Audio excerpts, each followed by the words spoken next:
Welcome to rural Texas, a land of contrast, and we're going to talk a little bit about the contrast today.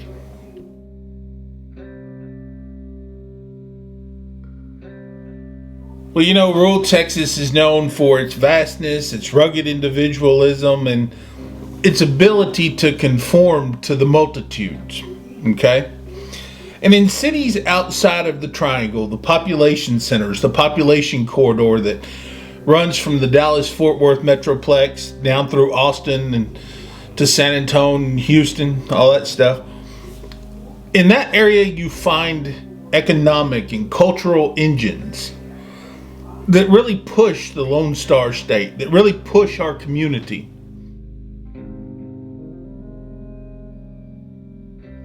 Out there you'll see the skyscrapers dotting the skylines and the high-tech industry turning their engines of innovation, and you'll see sprawling suburbs going as far as the eye can see. But if you step outside of that area just a little bit into the urban regions of the state, you see something very different. You get off the highways and you get off the little roads that connect the population centers to the rest of us. That's where you find another Texas entirely. Something very different, a quieter, a slower, much more pragmatic place that's rooted here in tradition, and we're shaped by the land, not by the identity of the city where we live.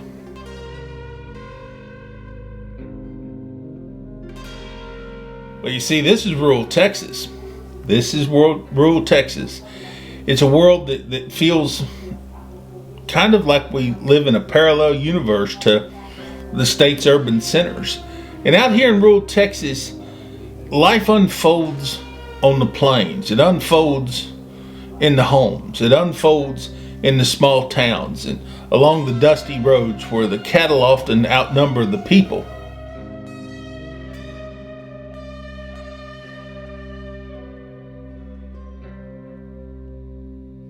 Oil derricks out here dot the horizon. Pumping jacks, you see these pumping jacks everywhere. The occasional flare from the gas well. It's a place where values run deep. The communities, they matter. And people out here live in a delicate balance that often feels like a war. It often feels like we're at odds with everyone else, even our own.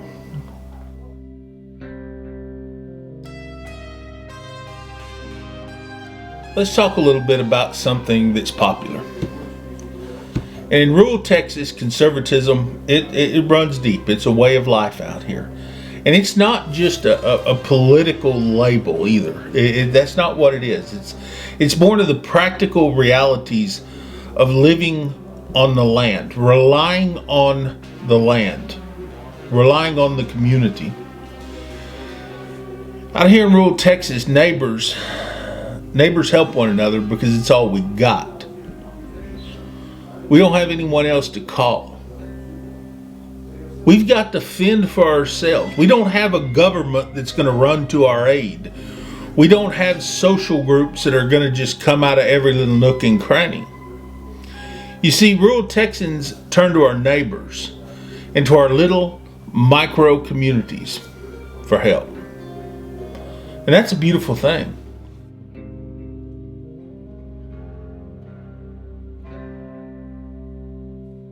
Now, family ties out here are equally as strong as they are to the community ties, because oftentimes the families are the communities. And there's also the faith aspect to it as well, whether expressed in the pews of a Baptist church or in the quiet reverence of nature. Faith is central to our well-being.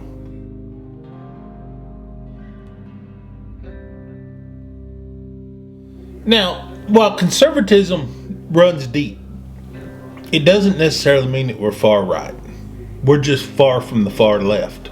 You see, Those far left ideals, they're often celebrated in the urban centers and in the populated areas and places like that, but they rarely find traction out here. And again, it's not because we're alt-right or far-right individuals.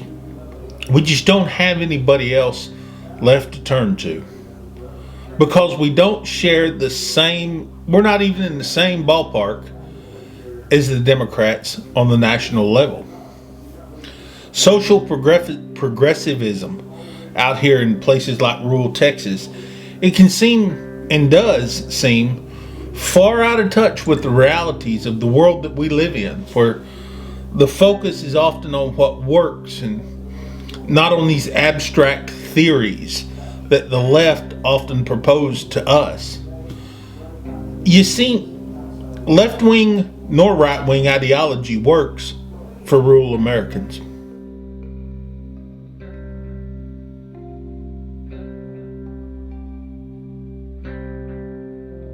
You see, the idea of government overreach, that's something that doesn't sit well with a lot of rural Texans and rural Americans. Decades of hard work on the farms and the oil fields and running small businesses. This has fostered a fierce independence amongst rural Texans and rural Americans. But this isn't a place of just blind allegiance to the far right or to the far left. No, not even close. You see, the rural Texas conservatism, it's marked by a real bright streak of being pragmatic. You see, for us out here in these communities, the Republican Party is often seen as the least bad option. It's not that they're so great, it's just better than the other option we have. And that's why the Democrats can't hardly win a race in rural Texas, because they're not sticking true to Texas values. True Texas values. And you hear me talk a lot about that on my channel. There's another video here that I'll link to you can watch that. But it's not that the right wing fully represents our values and our lives. It's just because it feels a little bit closer to our lives that we've lived and our experiences than the modern Democrat Party does. You see, the Republican Party, they're speaking our language. It's not that we agree with Trump. It's not that we totally are sold into this idea of far-right politics and far-right political domination. That's not what we believe. We're much more pragmatic than you give us credit for.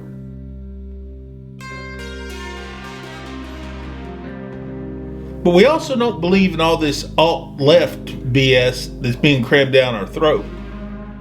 And the Republicans, right now, the far-right Republicans who control the party, they just seem like the least bad option.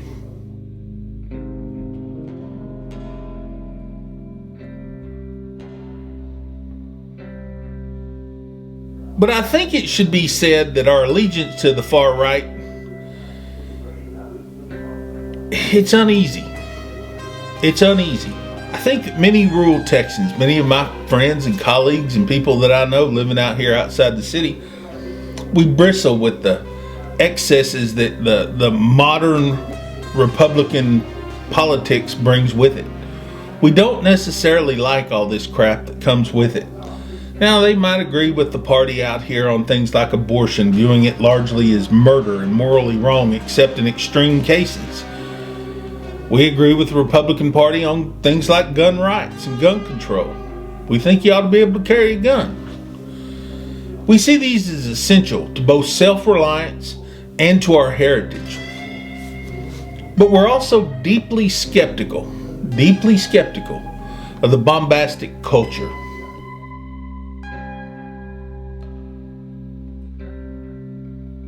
We're also really worried about all these culture wars. We're also worried about this cult of personality that's overtaken parts of the GOP. You see, when they go to Austin or they go to Washington, they swear their allegiance not to we the people. They swear their allegiance to a party. And that's got a lot of us concerned. You know, the figure of Donald Trump, for instance. Let's talk about Trump since he was just inaugurated. It's kind of met with a certain oblivience here.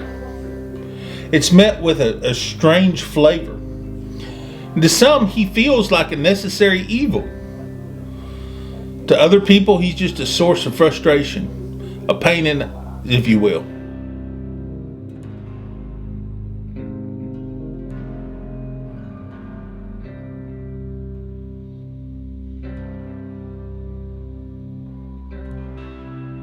For some of us, for a lot of us, really, neither party feels like a comfortable fit. It's like we're wearing a shoe that's too small in size. And no matter which foot we try it on, it just doesn't quite feel right.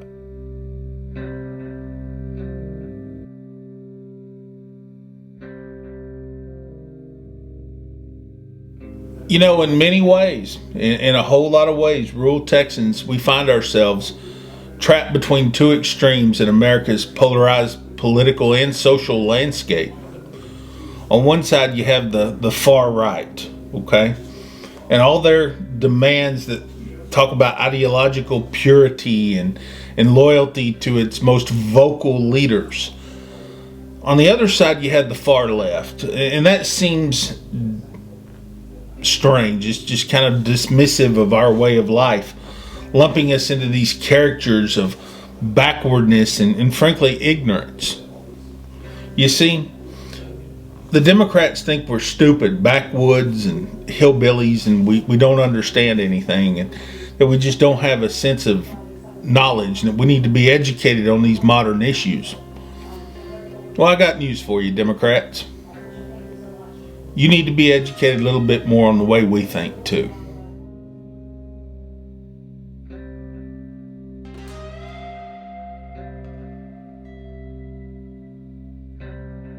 Especially if you want us to come to the polls and vote for you. You got to show us that you're more loyal to us and not to a party. And I think that we're not backwards people out here in rural Texas. And we're not by any means ignorant. Quit taking us as ignorant. We're inspired by deeply pragmatic people. We're shaped by generations of living in places where survival depends on what we do, and survival depends on each other.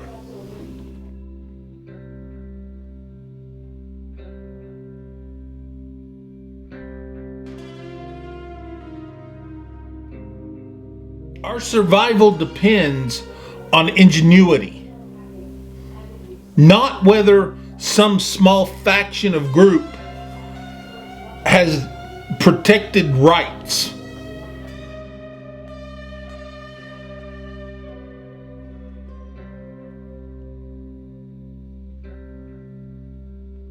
Because reality is, we don't have it out here, and we don't care, because it doesn't affect our lives. And you know what? That's where we need micro factions of these political parties. You know, if the tractor breaks down, it doesn't matter how your neighbor votes.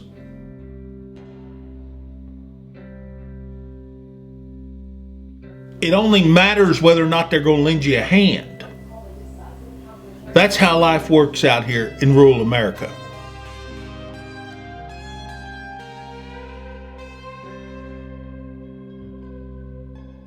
Now, economically, rural Texas exists on a very fragile foundation. I'm not oblivious to that. Agriculture remains a cornerstone of what we do out here, but it's a challenging way of life.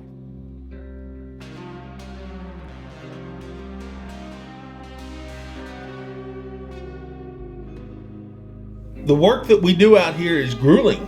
The profits are really slim. Thank you, Republican Party. They've made our profits very slim. And the Democrats haven't helped us at all.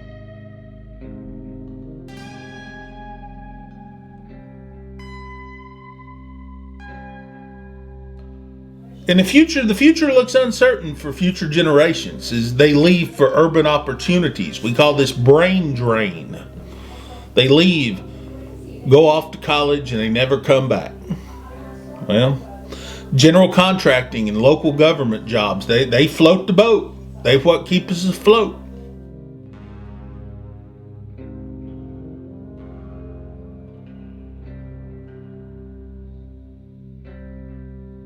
These jobs rarely offer a pathway to wealth and financial security. Very rarely. And while the oil and gas industry does provide very vital lifelines for our communities, its benefits are very unevenly distributed. Did you ever think about that? Oil companies and the people that work in the patch, they keep a very small fraction of their very unstable and unsteady money right here in our communities. Bet you never thought of it like that, did you?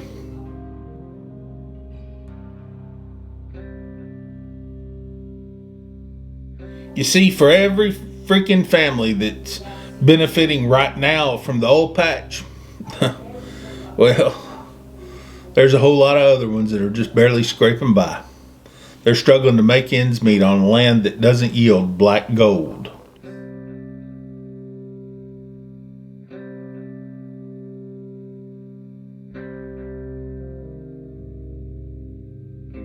You see, energy production, it's more than just an economic pillar. It's a cultural cornerstone. It's what we build our lives in. The men and women who work in the fields, the pipelines, and the refineries, they don't see themselves as just simply earning a living. They see themselves as powering a nation. And while the oil field, working out in the patch, has its problems, it sure does. It's money here and today and gone tomorrow. The calls for renewable energy that we hear from a lot of these left-wing people and stuff, and these progressives, these feel very dismissive of our rural way of life.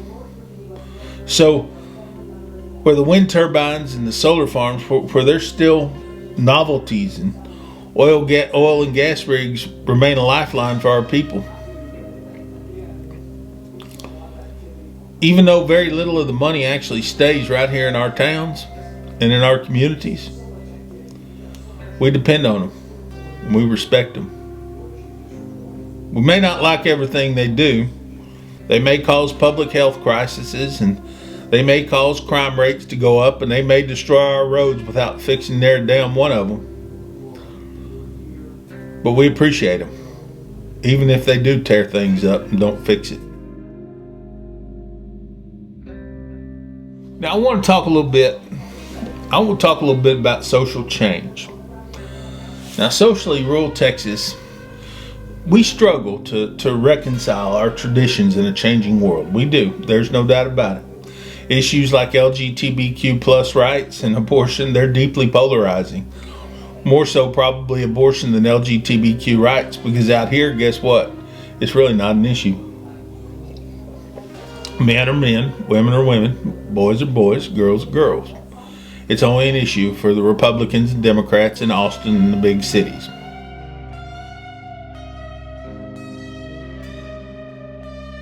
You see, it's not because rural Texans are inherently intolerant people. That's not it at all. Because these issues, they challenge our long-held beliefs out here. And I'm not saying that those beliefs need to be evolved. I'm not saying that they don't need to change. I'm not saying that we don't need to revisit some of them. But in small towns, people often frame morality through a lens of community, of faith. And all these things can lead to discomfort with identities and lifestyles that feel very unfamiliar. Even an outsider in these rural communities who's as white as I am can feel like a stranger and unwelcome. That's just how life works out here. And sometimes life in rural Texas feels very incircular.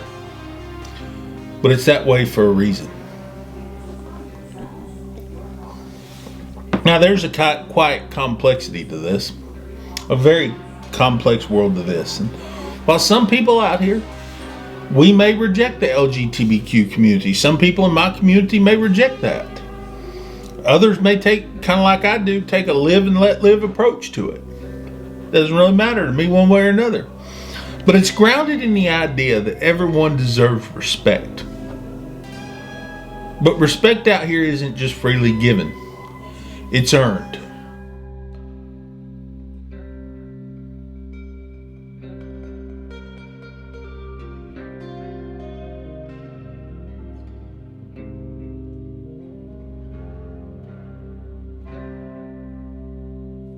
How are you going to do that? Mr. Democrat, how are you going to do that?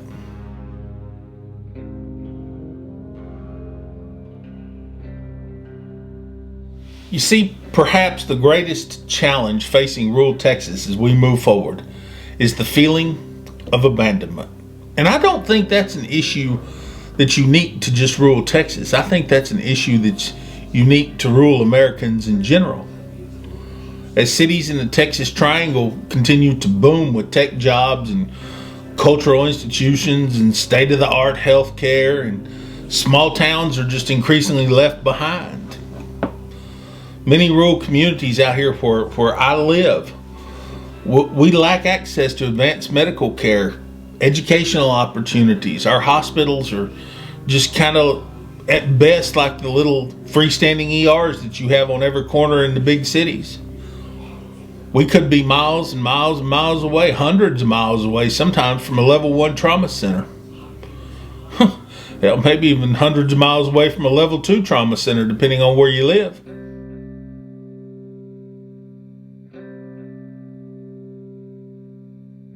And sometimes getting a helicopter out here might take just as long as getting an ambulance out here to you.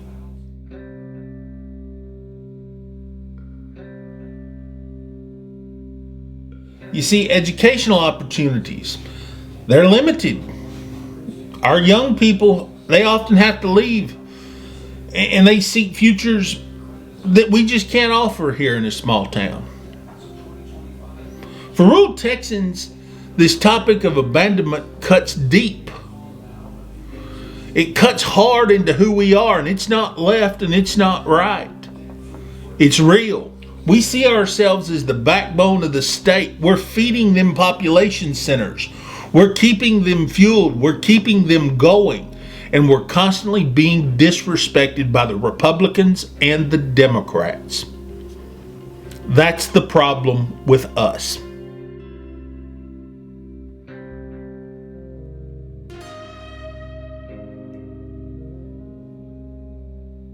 You see, we feel like we're being overlooked by a political system, by political leaders that cater to urban voters and a national identity. Well, guess what? That national identity don't float out here in small towns. It's time you come off of it.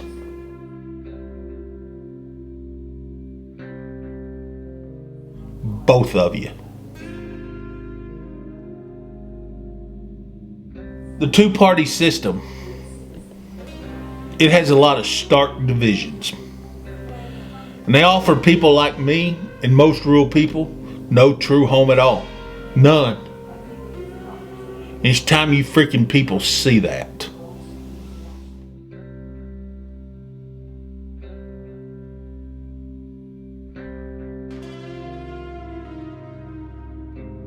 You see, rural Texas and rural America in general, it's a land of contradictions and of compromises. Did you ever hear that word, Mr. Republican, Mr. Democrat? Did you ever hear that thought? Well, maybe the people who were in office before you people did, but I don't think you have a clue about it. Mr. Rubio, Mr. Trump, Mr. Cruz, I don't think you got a damn idea. Mr. Cornyn, do you have an idea? Mr. Hakeem Jeffries, do you have an idea of what compromise is? Hell no, you people don't.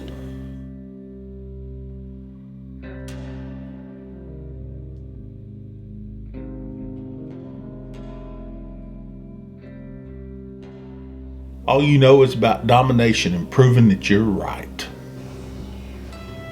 Well, maybe it's time you come off of it.